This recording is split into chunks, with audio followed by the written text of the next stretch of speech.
Hi, my name is Navarre Austin. This is my presentation for the C-suite um, regarding a bunch of cyber threats, bad actors.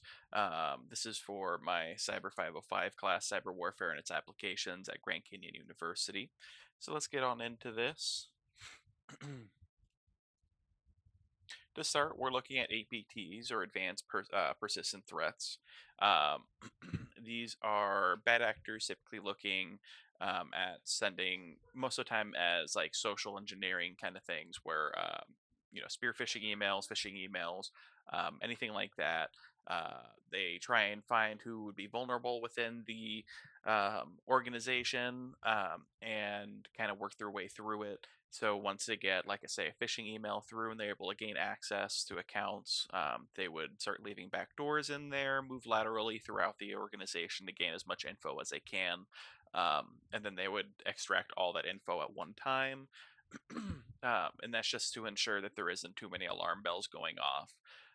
When it comes to these, our major threats with them is again the data loss and the data security when it comes down to it of allowing people in and leaving those back doors because then that's leaving more vulnerabilities for the future. Um, and moving on from there, we're looking at cyber terrorism. This one is politically kind of based. It could be theologically. Um, it's of the two, and you'll understand here in a moment. More of the violent attack. This is when they're looking at uh, holding data hostage, like with ransomware, anything like that, and just heavily disrupting an organization, anything like that, because of political beliefs or ideological. They don't believe what they're doing is right, or what they like maybe donate money or who works with them is right. So they target that organization. An example of that would be Anonymous, which would bring us to hacktivists, which are very similar. And this is where I get to the nonviolent part. Where rather than threatening them and leaving ransomware and all that, they're typically kind of like defacing websites and just kind of like leaving little issues here and there that make it a little bit more difficult um, for that company. But overall, it's more so just to show them, like, more so what they believe is right. Um, it's promoting a social cause rather than like holding a company hostage and like heavily targeting them. Next is Script Kiddies, which easily is just kind of silly by its name, but they're just novice hackers.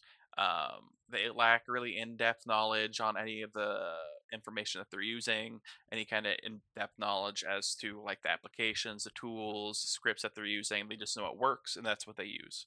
And that you know just brings us into that pre-written script and the tools. Nothing is something that they've created. Nothing is new. It's all pre-created and known. However, because of that, they're kind of twofold, like dangerous. First of all, because they don't know what they're doing. If they get in and they're trying to say steal information, they can create a lot of problems trying to get that information. Say they manipulate a bunch of info, anything like that, and it might not be on purpose, but they're still doing it. But as it's just a mistake trying to get to what they're looking for. Um, and second of all, even though they might not have the in-depth knowledge, those tools and scripts are can be dangerous when someone knows what they're doing with it. It doesn't take hard. It doesn't take a long time to learn how to use something without knowing the why. Um, as long as something works and you are able to execute it, it doesn't matter if you know the why because you're just able to do it. If you run into any kind of difficulties, you might be able to figure it out. You might just leave it alone. But if they're just dangerous altogether. Which brings us to cyber criminals. Obviously, these are all different types of cyber criminals. They're all using the internet and all that as almost a playground to do illegal activities. I mean, individuals who are maybe selling drugs online, they would still be classified as a cyber criminal. Um, it's just a cyber criminal is anyone that is using a computer or anything like that, anything digitally created, um, to do illegal things. So hacking, cyber terrorism, espionage, obviously like data theft and all that, all heavily illegal. That would all make someone a cyber criminal. And because of that, the cyber criminals typically have kind of the motivations of whatever other groups that they're a part of. Um, Maybe someone like selling drugs online would have a different motivation, but that's a different take. And that brings us to industrial espionage. Um, Industrial espionage is an individual using their position in a company to be able to sell their secrets that they have known, or um, the ability to gain access to things, to competitors, or someone else that might want to do harm to the company. They gather as much information as possible, and they either sell it or they just kind of give it away to whoever needs it, depending upon the motivation that they have. Um, in some cases, like say, like the example here where we have the Coke employees attempting to sell the recipe for Pepsi, or to Pepsi. Coke employees are trying to sell that secret recipe to Pepsi to make a profit for themselves, and allowing Pepsi to have a now one up on them. And so that kind of takes a lot of forms. So within the cyberspace, that industrial espionage typically looks at stealing information within like databases, or just passwords, anything that they can get their hands on, information wise. All that would be collected and then given away to whoever they're working with. And so out of these threats, cyber criminals, I just ranked number one, as all of these are just different forms of cyber criminality. Um, as like obviously none of this is legal to do. Um, which then brings us to the industrial espionage, which I ranked number two, uh, partly because it's an insider. It's almost like an insider threat, right? It's an individual who's coming in, whether they're an employee or not. They're coming in and they're using social engineering to gain the trust of people or others, to be able to gain access to systems.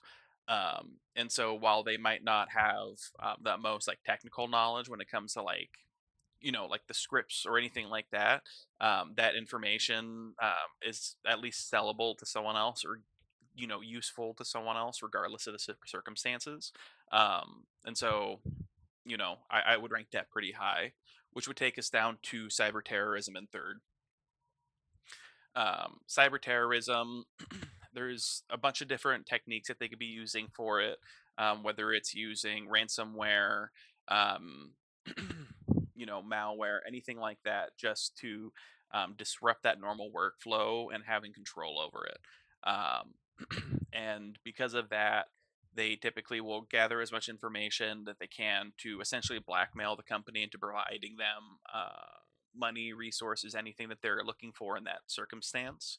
And so, pretty scary. It's essentially just, kind of being held hostage at that point. Um, which then takes us down to hacktivists, which are very similar to cyber terrorism, obviously, when it comes down to it. It's just their goals are different. They might not go to the extent of trying to damage the company or anything like that, but they're at least having that social goal, and maybe even just be defacing the website to create that social change, or at least that social aspect to at least be recognized by others. Which then brings us to APTs, those advanced persistent threats. Those are persistent. However, as long as you are monitoring the access controls and all that and data usage, that's pretty easy to notice. Any major company, definitely within the medical field that we're looking at, should be monitoring, that data usage and any weird, time usages. So, say that there's data going on at, data usage is being going on at 10:30, 11 o'clock at night. Why would that be going on if, uh, say that individual stopped working at 6? They shouldn't have access to medical records at home. So why is that data being accessed when they're off the clock? So regardless, even in the circumstance that it isn't like a cyber criminal or anyone doing anything, at least attempting to do anything wrong, there at least is something going on there to indicate that someone has access to this account. And that takes us to script kiddies. Script kiddies, yes, are going to be dangerous. However, as long as we have our defenses nice and good, they shouldn't be able to get through it. Those scripts and everything, as long as you're not 0 days, generally aren't super hitting or don't hit super hard, considering that they um, don't understand the why to it. And so once they hit that wall, they're just going to bounce right off and not really going to continue to try anymore. This is the adversary model for insider threats. Um, we have our insider threats, our assumptions, goals, capabilities, and favorite techniques. Assumptions and motivations are very similar, where the employee is disgruntled. Um, that assumption could be a bunch of different reasons going on, but that's just the basic assumption that we're coming up with for this. Um, the goals that they would want is either to steal, destroy, or manipulate the information, and depending on the individual's like skill set and capabilities, um, that employee might be trying to save that work-related information externally for later use, for whatever they're doing right there. And then favored techniques is just obviously data theft, like mentioned before, but they can do privilege escalation to try and move their privileges up to create more issue, and just create sabotages within the company. And that brings us to how to avoid that risk, so our aversion. We are trying to limit user capabilities. Um, and so no one should have access to everything. It's just a little silly for someone to have access to everything. It's not needed for everyone. Um, not only that, but we should be monitoring strange behaviors, as mentioned above or prior. There is no reason for us to be using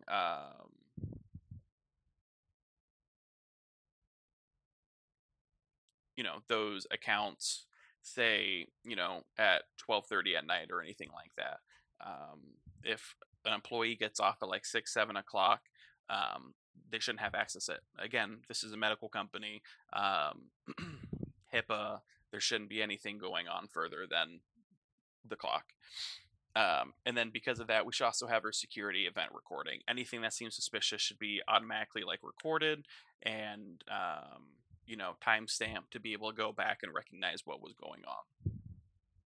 And there are references.